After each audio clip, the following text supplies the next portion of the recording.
He's driving the bus.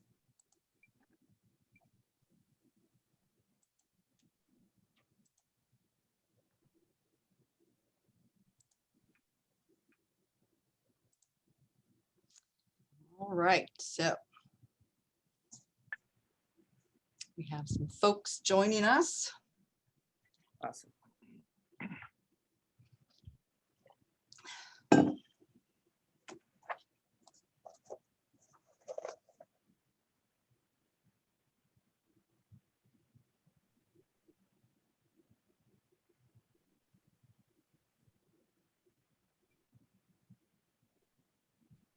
It's like the calm before the storm. Everything's quiet. All right, but we are at 10 a.m. So following the start your program on time guideline, I think we will get started today. Good morning. I'm glad that those of you who are here for this program were able to join us. My name's Amy Lutsky. I work here at the Dwight Foster Public Library.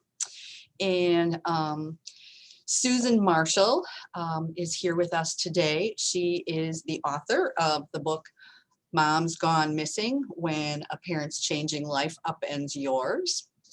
And I found out about Susan in this book several months ago, and then talked to a couple of other folks who are here with us, and they thought this would really be an excellent program to be able to bring to our community. So we have Heather Janes of the Aging and Disability Resource Center here in Jefferson County, Wisconsin. And we have Tim Harrington, who's here from the Alzheimer's Association, which is now just the Alzheimer's Association of Wisconsin, right? There's not the little pieces anymore. Right. So our program this morning is going to consist of Susan's going to talk about her experience and what's in her book, and then we're going to have a conversation with these support staff who work with families who have a family member with dementia, who offer support to caregivers, and we'd also then like to hear from you. There are a couple of ways that you can be in touch with us. There is the chat feature. I will be monitoring that and making sure that if there are questions in there that I get them to folks. There's also a Q&A. It doesn't really matter to me which one you use, but if you have questions or thoughts, please share them with us. We're hoping that this will be a very interactive program. So I am going to turn this over to Susan to get started, and welcome, Susan, and thanks for doing this for us. Good morning, Amy. Good morning, everybody. Thank you for having me. Mom's Gone Missing is, yes, the title of the book, and actually how the story began. Give you a little bit of background on me to set some context here. I'm the second of six, older sister, younger sister, three younger brothers who were a pain in the growing up, but brothers are brothers. Grew up actually born in Milwaukee and raised in West Bend, Wisconsin. So we're Wisconsin based. Mom and dad used to, for years, winter in Arizona and summer in Wisconsin. And they moved to Arizona probably, I don't know, 15 years or so before all of this stuff unfolded. And actually the story organizes itself around 5 dates. You don't have to remember these, but it kind of gives you, again, that context. January 4th, 2016, so 5 years ago, last month. March 25th, August 24th, November 10th, and June 11th, 2017. So January 4th, 2016, first Monday of a new year, I'm like, yes, I'm gonna eat well and sleep well, and all that stuff we promise ourselves we're gonna do as the new year gets started. And is sitting where I am now in my second story, converted a bedroom to an office, and my phone rang at 7:30 a.m. I thought, odd, who's calling me? Picked up the phone, it's my brother in Colorado. And he literally said, Mom's gone missing. I was, so imagine the mental whiplash, right? I've got a brand new year, here we go, Mom's gone missing. I didn't know how to even think about that. So I didn't say anything, sat kind of in stunned silence. And then the next call, about a half hour later, came from the Maricopa County Sheriff's Department asking if I knew Mom's license plate number. No, I didn't. But it gave me a place to start. So 7:30 a.m. Wisconsin time was 5:30 a.m. Sun Lakes, Phoenix area time. Too early to start calling neighbors, right? However, what I learned in the time before I started calling people was that there had been a silver alert issued. Didn't know how that happened, didn't know why it happened, but nonetheless, so that people were on the hunt. As I began calling neighbors to find out what they knew, actually, I was trying to track down the dealership where mom and dad bought the car because it was relatively new. And my thought was if I could get to the dealership or an insurance agent, I could find out the registration, the license plate number. So that was my thinking. And as I got started, I began to realize that neighbors were wary of me, even though I said I'm mom's, Kathy's daughter. I didn't know any more than they did. So the suspicion of the elderly, I got a real strong dose of and respected tremendously. Well, by the time I had found mom's license plate number, the Tucson police had called, and that was probably mid-afternoon Wisconsin time. So late morning, early afternoon in Arizona, the Tucson police called and said, we found your mom. We found her car. And so as we pieced the story together, a different brother who also lived in Colorado had a habit of calling mom every Sunday evening. That particular Sunday night, he had talked to her at 9 o'clock local time in Arizona, and she was driving. So if you can imagine Mrs. Magoo, she's out there driving. He called her again 2 hours later at 11 p.m. Arizona time. She was still driving. It's like, Mom, you got to tell me where you are. Put your phone, she had a flip phone. He said, put your phone down on the seat next to you. Don't close it and find a street sign. So she did. Riggs Road was the road she was on, which is a main thoroughfare through several counties in Arizona. And by the time she could pick up her phone again and resume her conversation with my brother, the battery had died. So that's how we even knew she was out there. So she drove and drove and drove. She ended up in Tucson, as I mentioned, 2.5 hours away from where she lived. We had no idea why. We didn't know if she had just left her apartment, if she had left seeing dad. We just didn't know.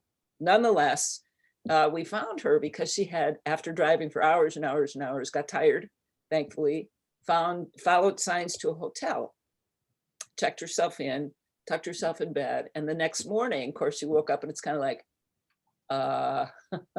where am I? She went down to the front desk, because that's where the experts always are, front desk, and asked, where am I? And how did I get there? Well, ding, ding, we have a match. Confused woman, silver alert. So that's how they found her. And my next task then was to find a couple of guys to drive to Tucson, 2.5 hours away, to drive mom back and somebody to drive her car back. We said, that's it, she's done driving. Fortunately, she wasn't scared necessarily, but she realized that this particular episode might have been worse than it was, and she was done driving. So that resolved the car issue for us. That was great. At this particular moment, dad was in an Alzheimer's facility, had been there for about 2.5 years. Mom had begun deteriorating, but we kept saying, oh, she's getting older. She's got a lot of stress dealing with dad, lots of decisions to make. Dad's journey was about a decade long, maybe 12 years. And we thought, well, even if this is the track mom's on, it'll take a while. Of course, we knew nothing about any of that, but so we got her back home. The next date, March 25th, I was actually flying back the day before. I was in the Baltimore airport waiting for my flight, and I got a phone call from the Chandler Regional Medical Center asking me for permission to give dad a pint of blood. Again, because I knew nothing, I had no context. We knew, of course, that he had been ailing and failing for years and years, but I had no idea that there was an actual medical episode happening now. Well, he had been taken to the hospital for, I don't remember what reason, but I said, I don't feel qualified to give this permission, but the family will follow the doctor's instruction, basically. And oh, by the way, I would like to speak with his primary care physician. She said, great, she comes in early Fridays. So I called her early the next morning and learned in that particular phone call that dad was in the final stages of Alzheimer's disease. He needed to be placed on in-home hospice care immediately. Mental whiplash. I'm like, wait, what's happening? In-home hospice care, what does that mean? She wanted to place him in a facility in Mesa, which is about 30 minutes away from where mom and dad both lived. And I said, no, I knew it wouldn't make any difference to Dad. He wouldn't know where he was anyway, but it would to Mom. Without a car, she had shuttle service, but only within a 10-mile radius. Would not take her to Mesa to see him. So many conversations, lots of struggle to realize that we could in fact bring hospice care to the facility he had been living in. And of course, then I asked the big question, how long? She said, well, 3 to 5 days. What? 3 to 5 days? Mom knew nothing about this, of course. So gathering my thoughts, made the arrangements for him to be taken back for hospice care to be started for him. Meanwhile, a hospice nurse went to the hospital and she called me and she said, I think we can get 1 to 2 weeks. Great. So I made arrangements to fly to Arizona to be there the day after Easter. This was Good Friday, to be with Mom. And again, my thought process was, if he's going to pass that quickly, I don't want her to be alone. So I made all those arrangements and then called Mom and just basically told her the story. They had to give him blood. They're starting him on in-home hospice care today. She had 2 questions for me. First one was, is it serious? Yes. Is he going to die? And I said, yes, Mom, he is. She said, how soon? And I said, we don't know that for sure, but soon. And then I told her I would be there the day after Easter. So we got that all taken care of. I told her I would call her after church. I go to church on Good Friday evening. It's my favorite service. And so I'll call you after church. She said, great. So after I got home, I called her 3 times over the course of about 45 minutes. No answer, no answer, no answer. What's up? So I called the hospice care provider. She said, oh, she's here. I said, she's where? She's here. She's with your dad. She's going to ride with him in the transport van back to his home, basically. Okay. And who's going to take Mom from there back to her apartment? We don't know. Come on. So I called the facility and asked if somebody could give her a ride. Nope. No, they didn't have a room for her to stay. I said, can you put her in a cab, please? What? We're not going to put her in a cab. You need to come get her. I'm calling from Wisconsin. You're in Arizona. So the transport driver agreed to take her back to her apartment. Great. It's 9:30 at night. I pour a glass of wine and like, okay, good. Think this through, make my travel arrangements. At 11 o'clock that same evening, I got a phone call. Hospice provider said, your mother was told to stay in the van. She did not. She tried to get out. She fell, cracked her head open. She's bleeding profusely. The driver took her back to the hospital. Man, you can't make this up. Okay, so that was that episode. We dealt with Dad's decline. And actually, I was there the day after Easter. And what we expected was that Dad would decline very rapidly and be gone within a matter of days. The whole week I was there, he kept getting stronger. What is going on here? So next date is August 24th. March 25th, Dad was placed in hospice care, 3 to 5 days, 1 to 2 weeks. August 24th, 1 day shy of 5 months, he passed. So you can imagine the family angst and all that time, because Mom is now rapidly declining. She can't remember things. She's confused. At one point she called where Dad's facility and asked where they had taken him. So she was getting rapidly worse. And one of my brothers demanded, first of all, the family agreement was, as long as Dad was still alive, Mom would stay in Arizona. It's where her friends, neighbors, all of that. She felt safe there. Well, when Dad continued to linger, the pressure began to build on me to find a place for both of them. We didn't know Mom's state. We didn't know what kind of a living situation she would need, but we knew Dad needed full nursing and hospice care. So that hunt began. He passed. We had the funeral in September. November 10th is the 4th of 5 dates. That's the date we moved Mom not only back to Wisconsin, but to Missouri memory care. When we began looking for places for Mom to live, that facility did not exist. It's on my walking route with my dog. We walked past it from the time it was open field to hole dug in the ground to this facility being erected to the open house in June. Mind you, Dad was still alive. So as I think about all of this, God's hand at work is absolutely remarkable. There was no facility when Dad was placed in hospice care. By the time he passed, this place was open. So my sister and I had been looking for places. We decided that's where Mom would stay. My task then was to fly to Arizona and sort through everything she had, clothing, household utensils and materials, furnishings, knickknacks, all of that, decide what to bring back with us, what to leave for my brother and his wife to come pack and ship to us later, and what to just discard of. And as I write in the book, I remember standing in the kitchen thinking, she needs none of this. It was hard for me to imagine that. And Mom was absolutely bereft at the thought that none of the familiar things she cooked with were coming with her. Of course, 10 minutes later, she forgot that, but that was stressful. So we moved her into Missouri Memory Care November 10th. She loved it there. And her favorite word from the time she moved here till she passed June 11th, I'm so blessed. She'd say, Susie, I'm so blessed. And I think, no kidding. Let me back up way in the beginning and say, I did not come to this episode willingly. It's like, yeah, call me, I'll do this. In fact, I didn't like my mother as I was growing up. I was taught to be very self-sufficient. There's no money for you to go to college. What? I was in a very, very bad, violent relationship, begging for somebody to come help me. Nothing. So I learned to be very self-sufficient, which was very, very good and very helpful. And as you all know, those of you who are self-sufficient, it's wonderful until it's not. And so all of this while, I kept thinking, am I doing the right thing? Am I acting quickly enough? Of course, for my siblings, the answer was no and no.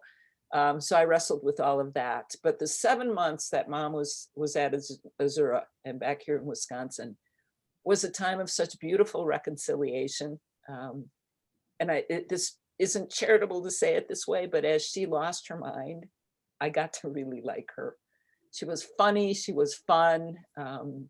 All of the hurts and things that I had grown up with were long gone for her. And what I realized is if she didn't remember it anymore, why should I carry it? So that's kind of the big picture nutshell story of those 5 dates and what had happened over the course of about a year and a half, little over. And as you can imagine, the family challenges with all of the siblings, trying to keep everybody informed, trying to make the right decisions, transferring medical records, getting her set, it was a phenomenal undertaking.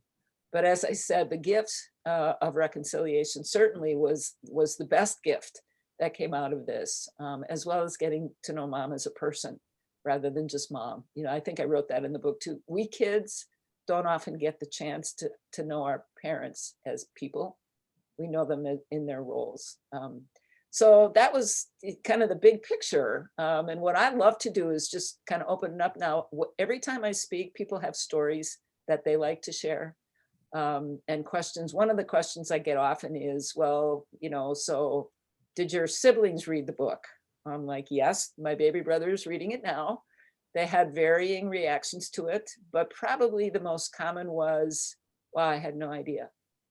I had no idea all this was going on. And they didn't, and they shouldn't, because they were all working. Not that I wasn't, but if you're not living it, you know, it's really kind of like, we'll trust her to do the right thing, sort of, not always. So Heather, Tim, welcome back. And thank you both for the work that you do. I know this story is a very, very familiar one to the two of you. And as any illness is, every story is different. Everyone unfolds in its own way, in its own time, and has its own challenges and funny stories as well. Well, Susan, thank you. And as we kind of go through some questions and answers, please feel free to put your questions or stories in the chat. We'll have Amy share those here. You took my first question, but Susan, when did you really know it was time to move Mom to Wisconsin? Well, long before we actually moved her, frankly. And I was trying to provide support and care for her long distance. We all were, in fairness to my siblings.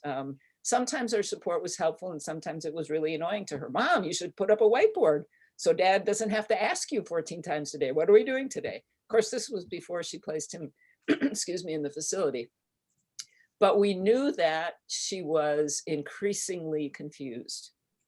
Of course, when you're in denial, which I think is a common first reaction to all of this, it's, well, she's stressed. Of course, she's going to be forgetful. And of course, you know, she's tired and she's worried and she's sad and she's all of these things. So for, I think, way longer than we probably should have, we chalked all of that up to just she's getting older and she's dealing with a lot of stress. That's one thing, you know, Heather, it's funny, in the aftermath, that was one question that I felt very, very guilty about after we finally moved her, was how much did she suffer before we got there? She was fighting, wrote in the book, she was fighting with her nurses, which she resented anybody coming into her house, you know, what an intrusion, but to make sure she was taking medications. So she was battling them. She felt very violated in terms of having people in her space and in her business. And the fact is, it doesn't matter the guilt because it played the way it played. And I truly believe, I'm the queen of rationalization, I'll say that. I truly believe it unfolded as it was designed to do. And one thing we tell our caregivers all the time is that you did the best you knew how to do at the time with what you had, what resources you had. Right. Yeah, moving someone. Oh, go ahead, Tim. No, finish up, Heather. That's fine. I was just going to say, moving somebody and knowing exactly when is such a hard decision on anybody. So, and I know a lot of caregivers burden that grief. Yeah. Yeah, I'll echo that. I think that having gone through it with my dad, that is one of the toughest decisions you can make, and it's a personal decision. You know, it's not something. Decision's not the same for everyone, and the time isn't right. You know, there's no absolute in that. But as you were going through that process, what resources did you find to be most helpful? You know, both, I guess, with her care, with the moving, whatnot. Yeah. I didn't know you people existed, as you've heard me say many, many times. So I was literally trying to figure out what to do, how to find a place for Mom when we had no idea where she was on the cognitive spectrum. She was still golfing, she was still bowling, she was still cooking, scary thought. She was putting things in the fridge that belonged in the cupboard and vice versa. So, but I met Laura Volz at Azura during the community open house right after the facility had opened. They didn't have any residents yet. And she was a godsend in terms of helping me understand, as we were looking at different living arrangements, what questions to ask, what to listen for. And I would say to her often, I have no idea where Mom is. I don't want to over assist because I don't want to insult her independence, right? We were very concerned about that. Mom was extremely independent her whole life. And we were very afraid that she would be insulted, right? If we put her in a situation where people were kind of hovering, which she was feeling violated, as I mentioned. So that was one of the first things. But things like occupational therapy and physical therapy and all of that, I never even thought about those things because Mom seemed normal, right? So she was a godsend. Because we were dealing with a giant family estate trust, which is how I got the privilege of doing this. I was assigned POA when they put this together in 1997 in Arizona, right? I didn't know what that meant. I didn't know the legal things about all of that, whether to execute a POA or not, depending on what the facility required. So all of those things, I would talk with friends, and a friend from church recommended an attorney. So that's how I made that connection. He then connected me to a financial planner in the community who actually helped write Wisconsin estate trust law. So it truly was by happenstance, and as luck would have it, I like to think as God had it unfold. So, but that's why we're doing these talks now, and really why I wrote the book. My publisher is a friend, and we would have breakfast every quarter. So she kept saying, Susan, write the book, write the book. And I'd say, Kira, I don't know what I'm writing. I don't know who I'm writing to. I am no expert in any of this, far from it. And then after Mom passed, I started thinking about the files and files and files of things that I had, notes, journals, the whole bit. And I thought, you know what? Maybe the best thing I can do is just tell my story. And so that's what I did. And the people I have met, you, Tim, you, Heather, so many others over the course of the last 6 or 7 months, it's a whole new world to me that I truly wish I had known, but, you know, nonetheless, I'm getting to know you now. And really my desire in writing the book and meeting and learning from all of you is that it is so difficult and such a, as a caregiver, you often feel so inadequate, certainly isolated, uncertain, ashamed. It's a weird word to use, but I felt ashamed because I didn't know what I didn't know. And not knowing could have had some real consequences for Mom. So all of that wraps up into this big bundle, which is why we're doing what we're doing. So thank you. And thank you for the work that you do. And we're so thankful that you're here sharing your story and your book. Thank you. And we have a question for you, Susan. Thank you for taking time for all of us, Susan. How did you calm yourself, relax your fears throughout the time of your father's passing, as well as finding a place for your mom? Not gracefully. Let me just say that flat out. In fact, this is an important point for all of us to kind of chew on together. I am a wino. Okay. My family is a drinking family. And so I would, at the end of the day, I'd pour a glass of wine and I'd get on the phone and I'd pour another glass of wine. And while that did relax me, I was drinking to the point where I was forgetting the conversations I had. And so I'd get up in the morning and I'd look at my phone and I'd go, oh my God, I talked to my brother for 45 minutes, remembered none of it. And that was a huge wake-up call. So we have things that we use to calm ourselves and to cope, whether it's exercise, binging on Netflix, drinking, eating, whatever it is, that yes, in the moment can feel like coping skills. Taken to an extended time frame or to a degree with which I did, that's a real danger sign. And so I fortunately have enough sense of self and responsibility to Mom that I thought, you know what, I got to quit it. I just got to quit it. So I journal. I would write things down. We were talking prior to actually starting the webinar, how helpful that can be. And how oftentimes after you've done a journal or 2 or 10, you're thinking, yeah, somebody better burn that before I pass, because I'm not sure I want everybody knowing that stuff. But that was a huge tool for me to write out things I would never dare say to other people, to express the anger that I am not wired to share publicly. That was a huge relief valve for me, was journaling. So thank you, Kelly, for that question.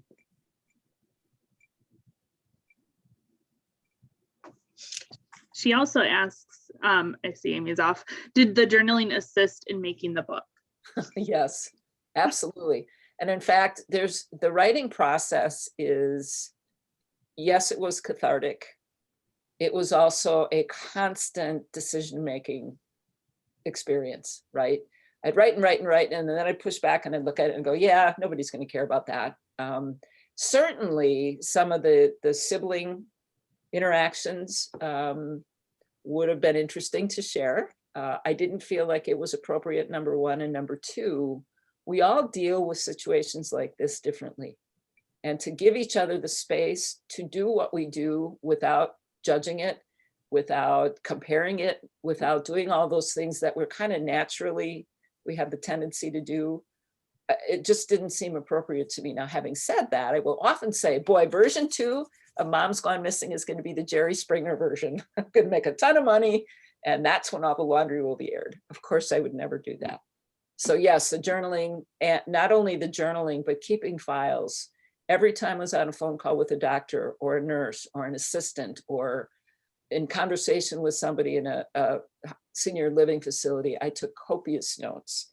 I didn't want to try to guess what they said, nor as I was reporting to my siblings, did I want to interpret what they said. I simply wanted to share.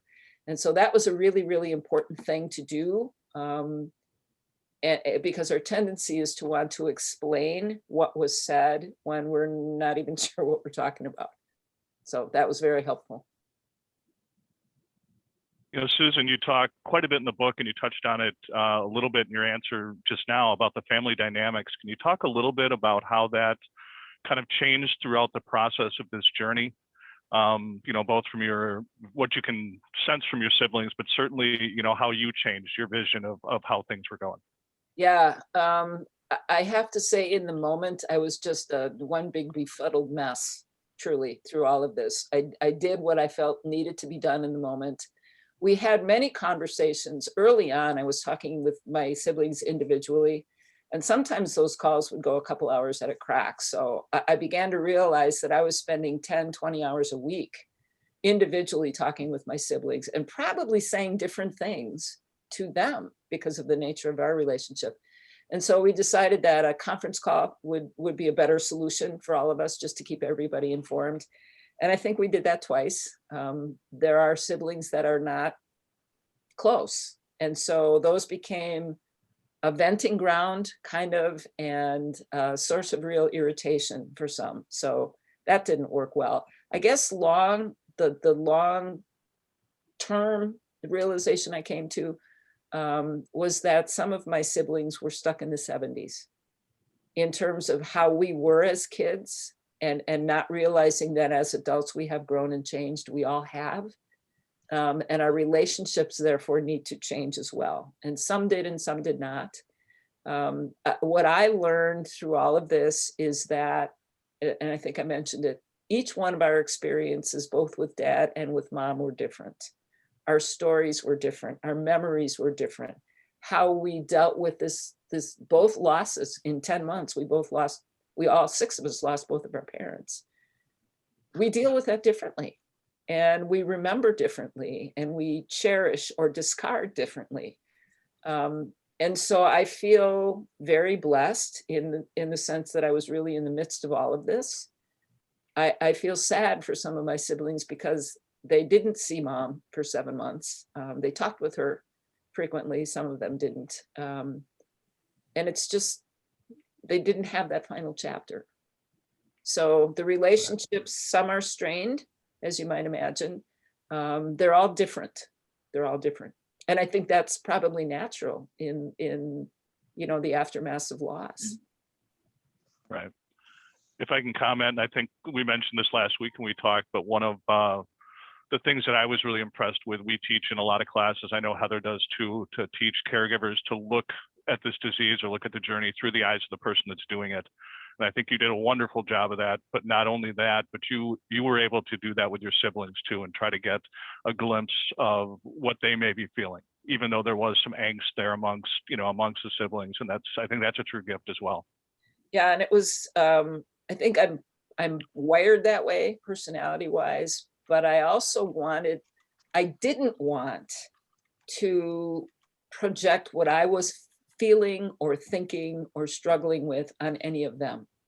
So I was very, very conscious of that. I really tried to control my own emotion when we got to some pretty heated discussions, not always very well, I'll admit that. In fact, I wrote about one particular conversation with my brother that was really ugly. And I was so sad.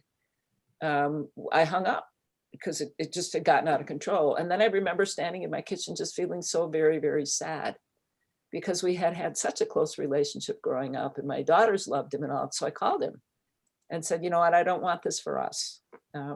So that's, all of this rolls up into this big ball of, am I doing this right? Am I not doing this right? Should I apologize? Should I leave it alone? Well, why won't he apologize to me? It's all of that stuff. And so, the earlier question about how you kind of calm yourself in the midst of that becomes really important to caregivers. And I can't say, like, I mentioned earlier, I did it all that gracefully. I was aware that it was important.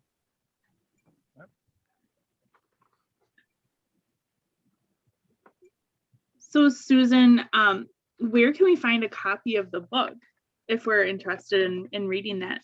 Yes, susanamarshall.com. My website is the quickest way, probably, unless you live in or around Oconomowoc. Books and Company has it on the shelf, so if you're interested in that. And of course, the usual, Amazon.com, BarnesandNoble.com, any place you find. And the public library. And the public library. We own 2 copies, both of which are checked out right now. But so if you're in the Jefferson, Waukesha County area, you could obtain it that way. That's fantastic. Yeah, thank you, Amy. Yeah. Any other So questions? Susan, Oh, Sorry, I was just gonna say if there's any other questions from those on, just feel free to go ahead and put those in the chat. So I guess one question that I'd like to pose to you, Susan, you know, and I think it's touched in the book. I actually reread that this morning before we got on. But what is the real takeaway now that you're done with this journey? Now that you're done with the book, what do you think? What's the real takeaway that you want people to have or walk away with? Yeah, I think probably the most important realization and message that I'd like to share with caregivers is, even though you feel isolated, even though you feel inadequate, even though you feel all that you're not alone.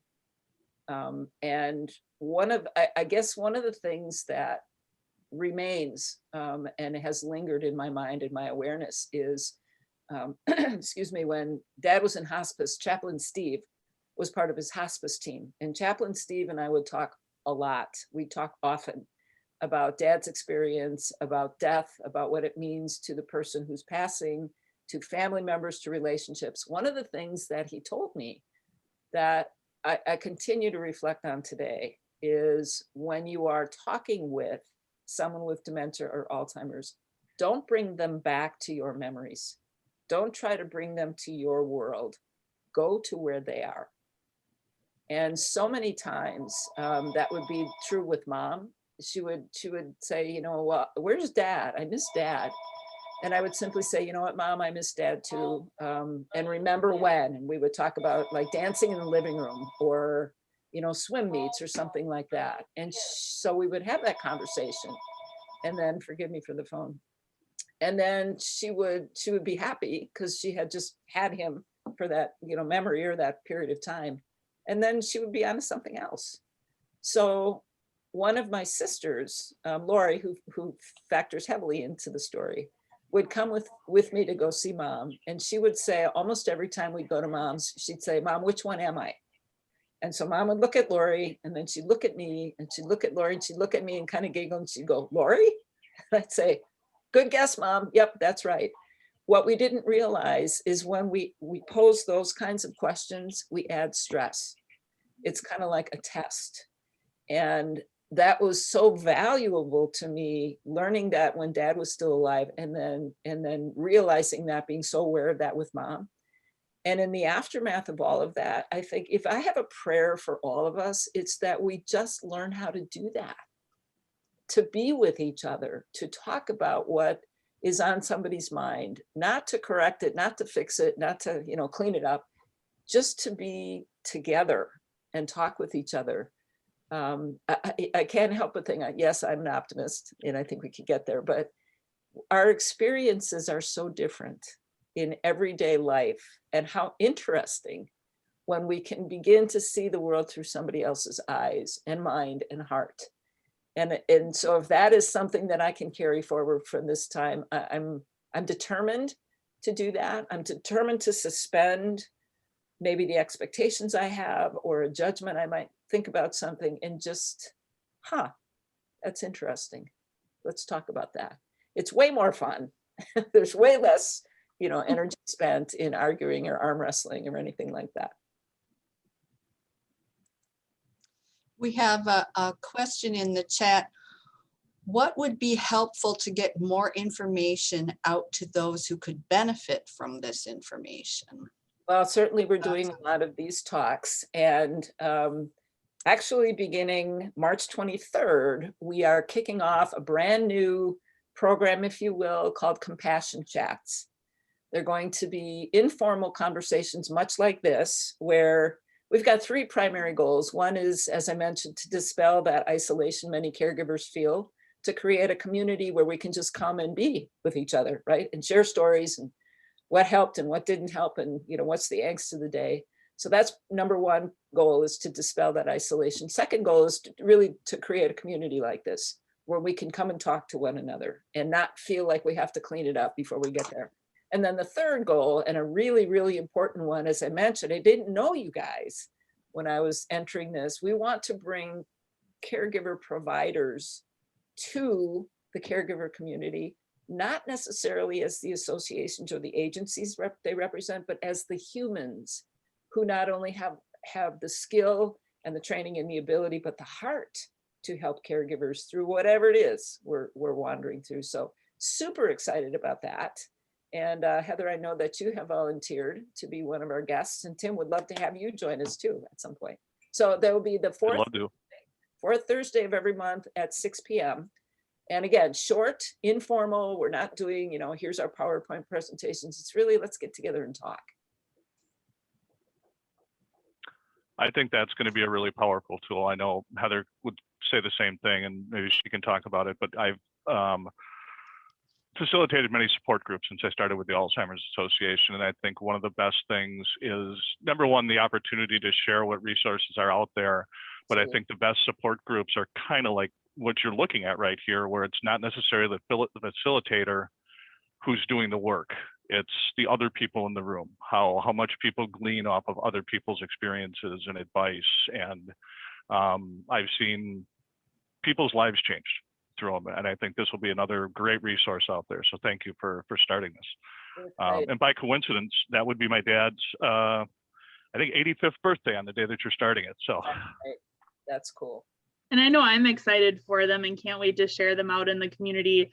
I like Tim, offer caregiver coffee hours. And so I hear caregivers saying that they need to be with other caregivers right now, and they need to feel not alone in this journey.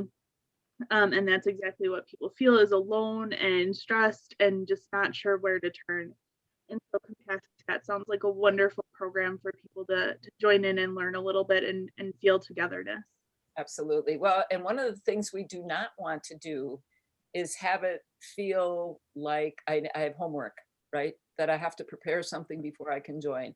I know Mom tried several support groups in Arizona, and she never really quite found her place, partly because she was too proud to admit she was struggling, but also because she felt like it was a class, like she had to do something, or she had to read something, or somehow she had to, be organized before she came. That's not what this is at all. It's like, come as you are, button up, but we really want to get at the humanity of this.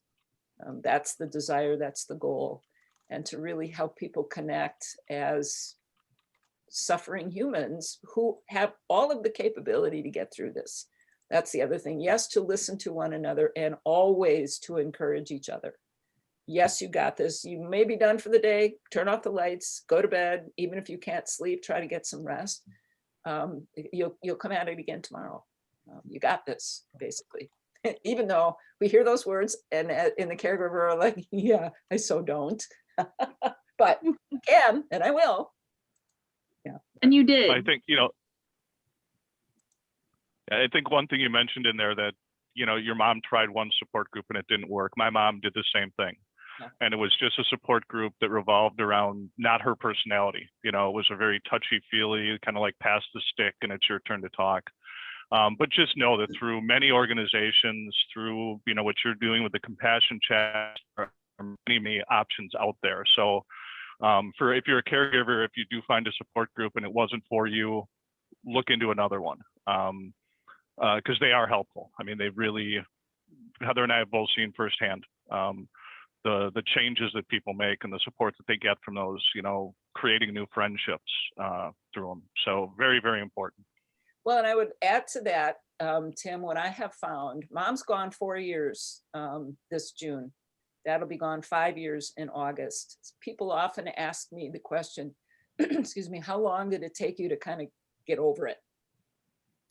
And I often say, I don't know what that means. I don't know that you ever get over it. Yes, you organize some things and you put them away. You keep memories. But I was driving a couple of weeks ago and I don't know what I was thinking about. I'm like, oh, I got to call Mom. And it's like, oh yeah, I don't have that number. So there's that, it's bittersweet for sure.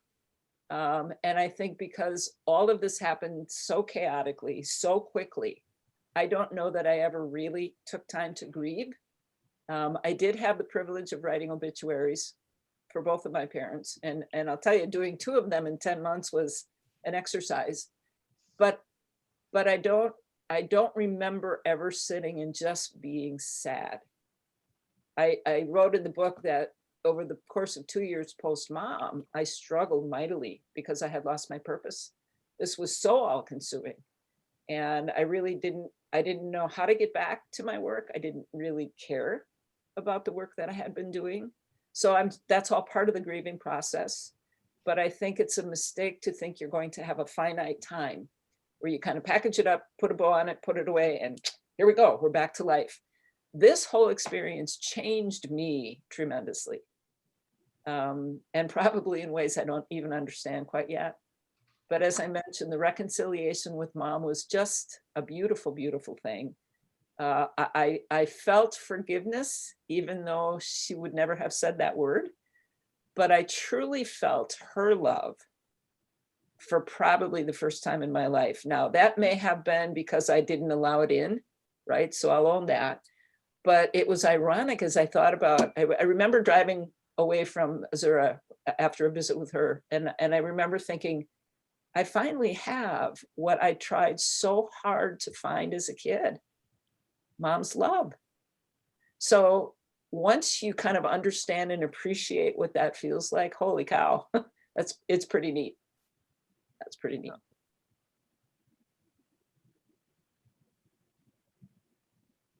Yeah, really, what a blessing for you. You know, and I'll agree with that. You know, I mean, if I could go back and not have my dad go through that, you know, that whole journey, our family go through it. I mean, it profoundly changed my life. You know, 7 years after his death, suddenly I'm working for the Alzheimer's Association. Yeah. You know, so to be able to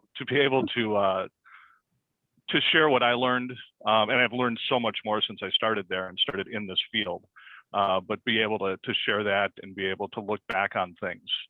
And I think one of the toughest things, I think we talked about this last week, is after the fact, it's so encompassing that it's almost hard to be able to look back on when the disease wasn't there and remember that person as they really were. And that's something I'm still struggling through, you know, on some days. You know, Tim, that's a powerful thought because, as I mentioned earlier, I feel like some of our family members are still stuck in the past. I don't know that we have, as an entire family, a good appreciation for how mom and dad both changed. Yes, intellectually, we kind of get it. And I think there was an expectation that, you know, as you get old, you lose your faculties. And so I don't know that there was a strong appreciation for the fact that it truly was a disease.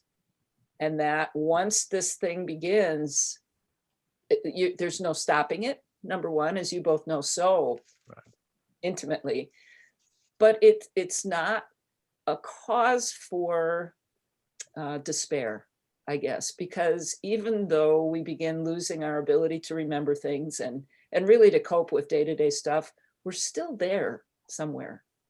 And that we still have the ability to connect with. As I said, mom was happy. She was laughing all the time. She was a butt pincher, for heaven's sakes. She used to pinch the aides' butts. I'm like, well, mom, what are you doing? That was so much fun to realize about her. It's like, wow, she's pretty cool. I like her. I didn't previously. So just this changes everyone. And I think we have the ability, or maybe the opportunity, to decide how and how much we're willing to be changed by it. And again, that's different for every human walking the planet. Mm-hmm. And so let's not judge self or others in terms of where we are in that journey or how gracefully or ungracefully we're doing that. Yeah, I love that. I think that it's really hard for caregivers to see that they're doing the best that they can, and that you know, no one else is really there to judge them. And I know a lot of caregivers do feel judged by family, and they're maybe not doing what they should be or not doing as much as they should be. But you know, as a dementia care specialist, I'm always telling my family is that if they wanted to jump in and help, that they would. And if they're not willing to, then it does fall on you or you to get help, and that you are doing the best that you can. And so, well, and if you follow that further, Heather, you think about, as a caregiver, I didn't know what to do. Mm-hmm. And I was in the middle of it. Imagine the rest of our family members who are not. Correct. What could they possibly do? And so I think that too is a kind of a bit of a dance within the family, because I'm sure there are guilt feelings, however strong or weak, I have no idea. But if you want to help and don't know how, where do you go with that? Right.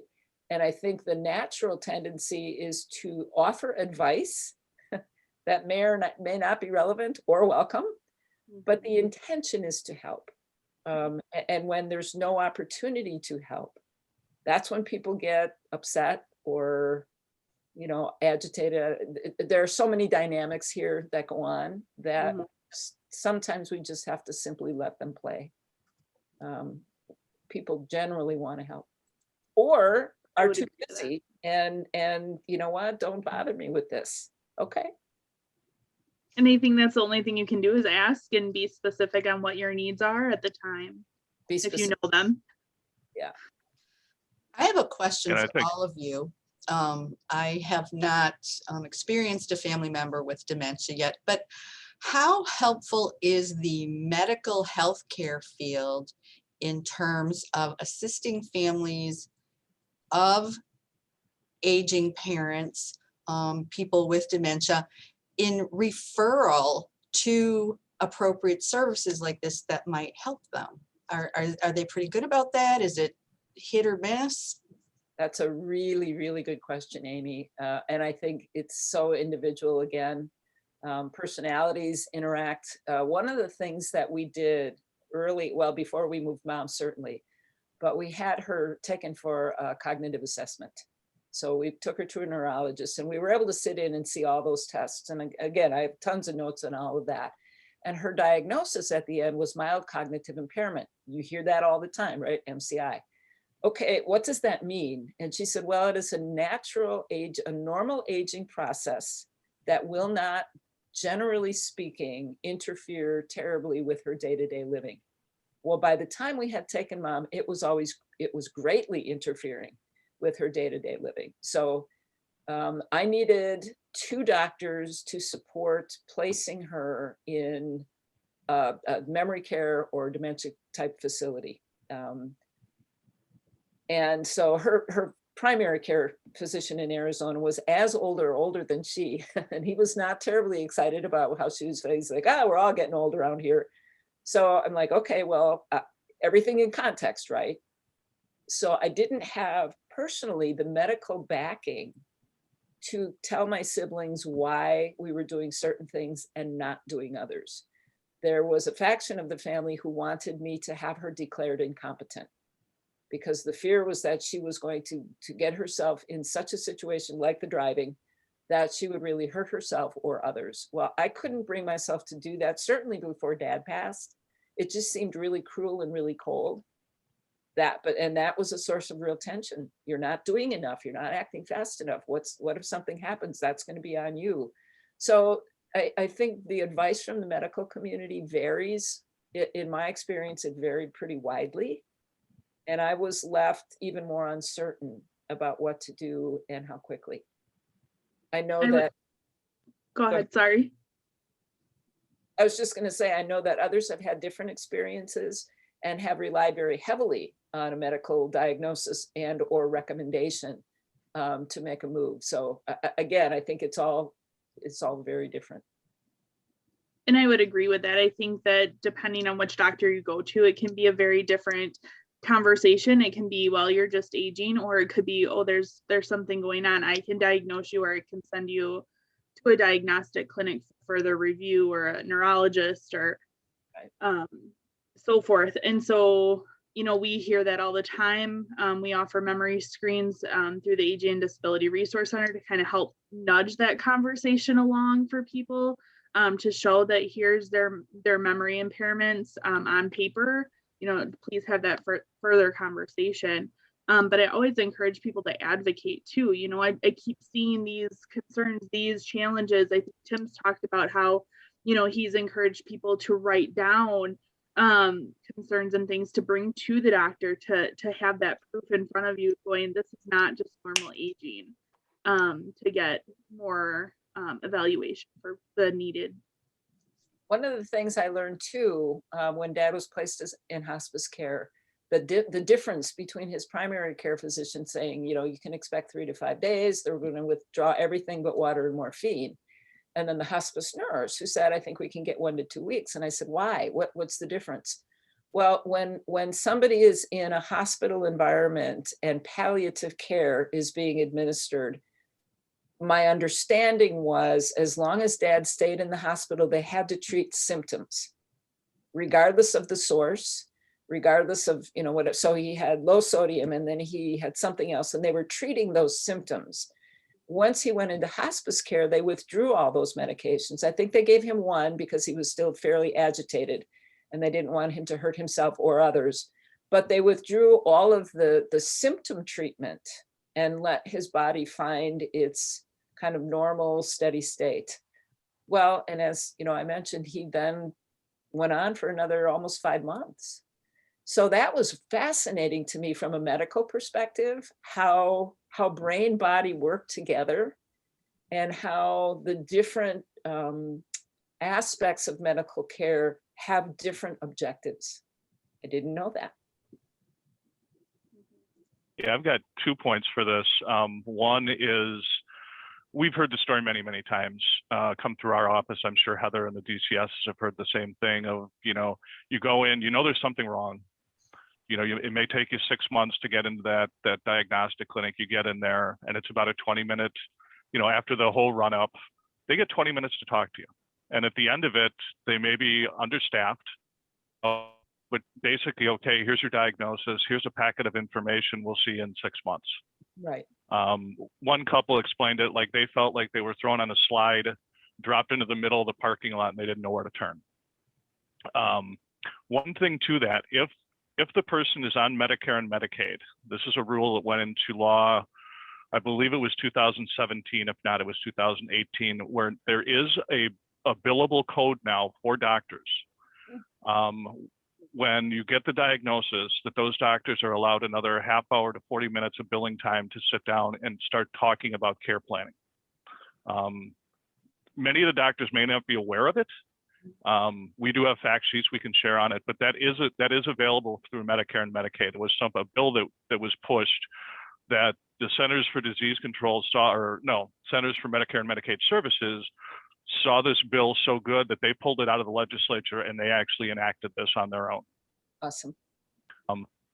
So another thing too is that this is something that the Alzheimer's Association has been working on certainly since I started there. And it's slowly starting to pick up some momentum in some of the providers where doctors' offices, diagnostic clinics are offered a HIPAA compliant form where when that family gets a diagnosis, if they're willing to sign off on it, we are given that referral the next day. So the doctor's office actually contacts us as opposed to waiting for the families to feel, you know, who many times they don't contact you until it's a crisis situation. So this is something that we contact them typically within a week or two. We don't want to, you know, the day after diagnosis be calling them and hounding them. But we will contact them and see what we can do to help them out. And certainly the things that we can't offer, we will direct them to places in the, services in the community that we work in partnership with the ADRCs across the state, many other agencies. So it's a way for people to start getting that information and support and education early in the process.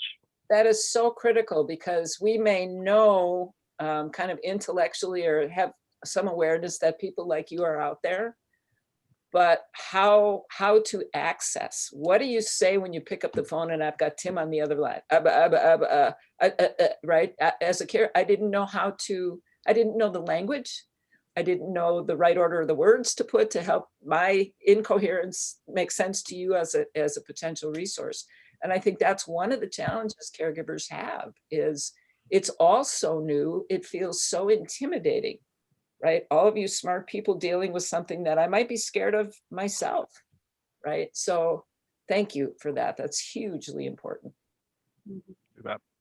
And it seems to me that the medical field is where families may have their first contact around this issue. So yeah, I think that's a really important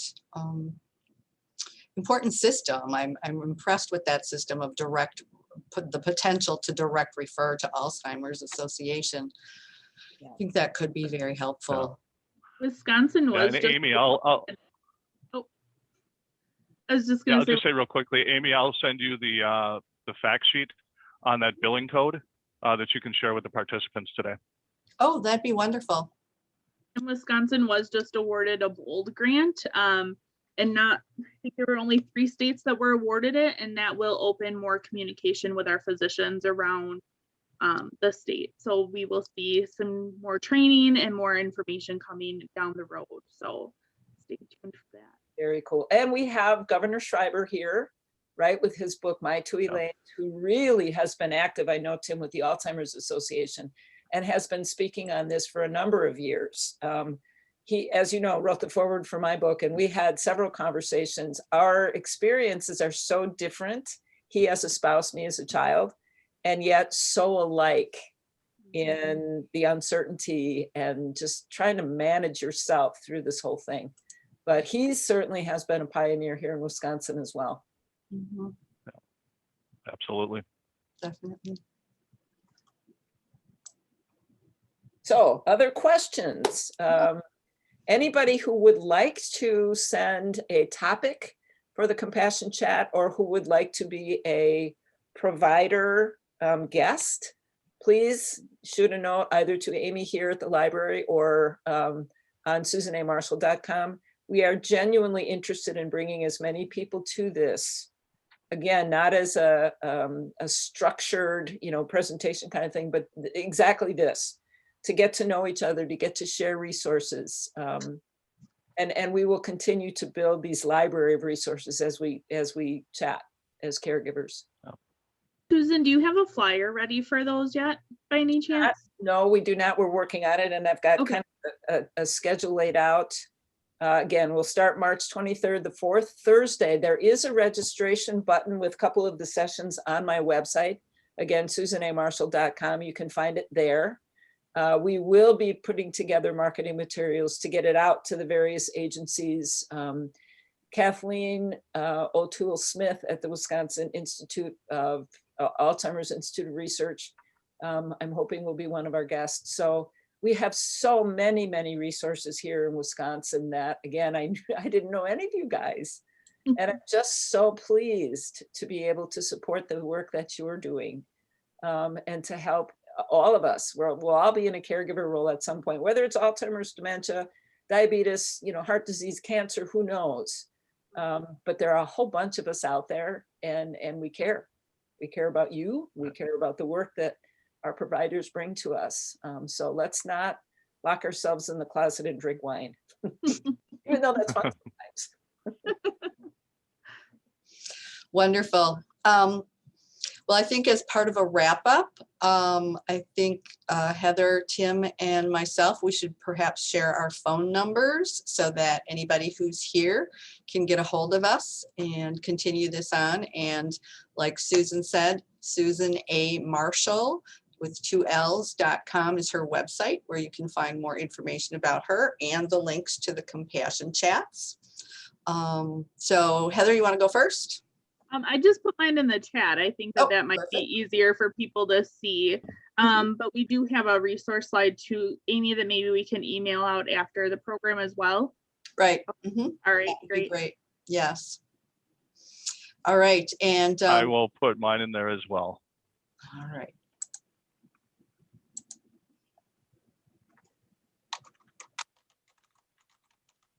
Well, and I'd just like to thank everybody who joined us this morning.